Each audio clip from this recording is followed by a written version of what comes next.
warahmatullahi wabarakatuh. So, bertemu lagi dengan cikgu untuk mempelajari matematik tambahan tingkatan 4. So, hari ini kita akan lihat pada bab yang pertama, fungsi. Subtopik 1.2, fungsi gubahan. So jom kita lihat dulu apakah itu fungsi gubahan. So di sini cikgu ada sebuah pasu bunga dan sejambak bunga ros. So, cikgu ingin menggubah bunga ini. So, apa yang perlu cikgu lakukan adalah cikgu akan masukkan sejambak bunga ros ini ke dalam pasu bunga. So untuk analogi ini, so cikgu wakilkan sejambak bunga ros itu sebagai fungsi G dan pasu bunga cikgu sebagai fungsi F. Berdasarkan analogi tadi, so kita lihat bunga dimasukkan ke dalam pasu. Maka kita akan memperolehi satu gubahan bunga ros.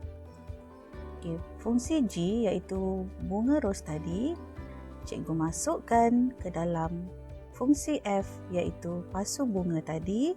Maka di situ akan terhasil satu fungsi gubahan iaitu FGX.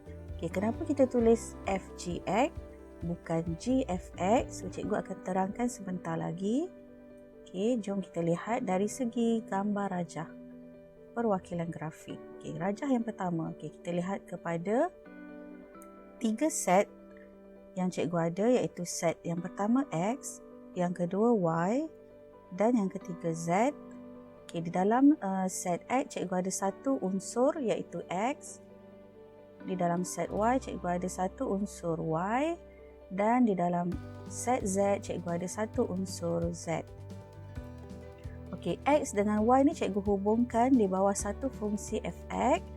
Manakala Y dihubungkan kepada Z di bawah fungsi Gx. So, sekiranya cikgu ingin hubungkan terus daripada X kepada Z, maka di situ akan terhasillah satu fungsi gubahan. Yang mana kita lihat sekarang fungsi di hadapannya adalah Fx, tapi kita akan masukkan dalam fungsi Gx. So, yang dimasukkan ke dalam fungsi itu akan berada di belakang. Maka kita akan menulis fungsi gubahan kita adalah sebagai Gfx. Bukannya Fgx. Kita lihat perbandingan dengan rajah yang kedua. Set yang sama cikgu ada X, Y dan Z. Dan juga unsur yang sama X, Y dan juga Z. Kali ini X cikgu hubungkan kepada Y di bawah fungsi Gx. Manakala Y cikgu hubungkan kepada Z di bawah fungsi F. Sekiranya cikgu ingin hubungkan X terus kepada Z, maka di sini kita akan dapati fungsi gubahan yang terhasil adalah bukan Gfx tapi sebenarnya adalah Fgx.